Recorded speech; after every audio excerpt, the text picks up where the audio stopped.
Lewis Hamilton vence o GP de Portugal, sua vitória de número 97 na Fórmula 1. O Hamilton, que largou em segundo, chegou a perder a segunda posição para o Verstappen ali no começo da corrida, na relargada de um safety car.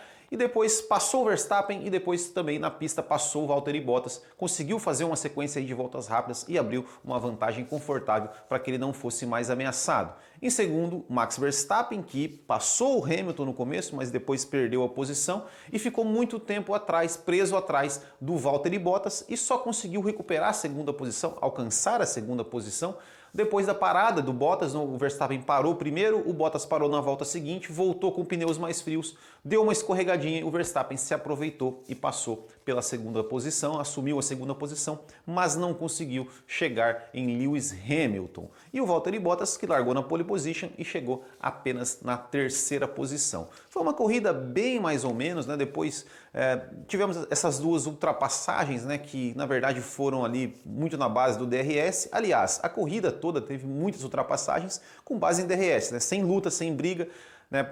O piloto de trás abria a asa e passava sem a menor chance. Tem gente que gosta disso, eu não gosto, mas foi isso que aconteceu nesse GP de Portugal. O Pérez ficou na quarta posição, né? Não largou em quarto, chegou em quarto, não foi assim uma corrida, uma grande corrida, uma corrida de destaque do Pérez não. Lando Norris foi o quinto colocado, a posição onde ele poderia chegar, né? O Lando Norris, que ainda é o terceiro colocado no campeonato, foi o único piloto que fez a estratégia de largar com macios, parar cedo e terminar de médios, que conseguiu se dar bem na corrida. Todos os outros realmente não tiveram o mesmo resultado, né? Como Carlos Sainz, Sebastian Vettel, o próprio Pierre Gasly, que começaram de médios, pararam cedo, começaram de macios, pararam cedo, terminaram de médios, foram ficando lá para trás. Sexta posição para Charles Leclerc, sétima posição para Esteban Ocon, que fez uma ótima corrida, fez um ótimo final de semana, inclusive, né? O Ocon conseguindo e mostrando que a Alpine parece que evoluiu e chegou apenas uma posição à frente do seu companheiro Fernando Alonso. O Alonso, que não tinha feito um bom sábado, ficou lá para trás, estava bravo ontem, mas hoje conseguiu se recuperar, conseguiu aí fazer algumas ultrapassagens e chegou na oitava posição, uma posição atrás do Esteban Ocon, marcou a Alpine marcando ponto com os dois carros, parece realmente que evoluiu bem. Na nona posição, Daniel Ricciardo, que largou lá atrás e conseguiu fazer aí uma estratégia diferente, conseguiu chegar na nona posição, marcando 2 pontinhos, mas ainda muito abaixo, né, do desempenho que se espera do Daniel Ricciardo em todo o final de semana, né, principalmente com o seu companheiro Norris andando muito do jeito que está. E na décima posição, fechando ali a zona de pontuação, Pierre Gasly, que conseguiu aí salvar um pontinho para a AlphaTauri no final, né, fazendo a ultrapassagem sobre o Carlos Sainz. O Carlos Sainz, né, que estava naquela estratégia, como eu falei, de largar de pneu macio, parar cedo e colocar pneu médio, acabou sendo escalado pelo pelotão, ficou para trás e o Gasly conseguiu. O Gasly também fez essa estratégia, mas ele parou algumas voltas depois, né? Ele andou algumas voltas a mais de pneu médio e de pneu macio antes de parar. Talvez isso tenha dado uma vantagem sobre o Sainz, que lhe deu a oportunidade de fazer a ultrapassagem no final.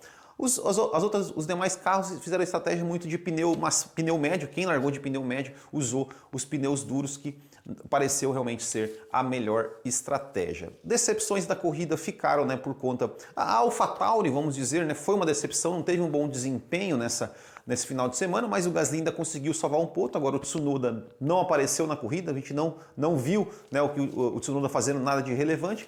Decepção também para as Aston Martin, né? As duas Aston Martin, o Vettel que conseguiu chegar no Q3, mas ficou, né? Foi também prejudicado por essa estratégia aí de parar cedo, né, e colocar os pneus médios. O Stroll ainda tentou, esticou bastante, ele deu quase 40 voltas, acho que chegou a dar 40 voltas com pneus macios, botou os médios, mas ficaram apenas na 13ª e 14ª posições. Inclusive, acho que rolou uma ordem de equipe ali para o Stroll devolver a posição para o Vettel ali na última volta, né? Não, a transmissão não mostrou, mas eu fui olhar na onboard do Vettel e o Stroll estava passando um retardatário ali, o Vettel se aproximou e passou o Stroll e fez um sinal, né? Não sei se teve uma ordem de equipe, mas foi o que pareceu. E né, temos que falar também do Mick Schumacher, né, que conseguiu aí fazer uma ultrapassagem sobre o Nicolas Latifi, colocou mais de 1 minuto na frente do seu companheiro, o Mazepin, né? Tudo bem que o Mazepin fez uma estratégia de 2 paradas, parou 2 vezes, né? Teve um pit stop a mais, mas mais uma vez deixou sua marca na corrida, fazendo bobagem,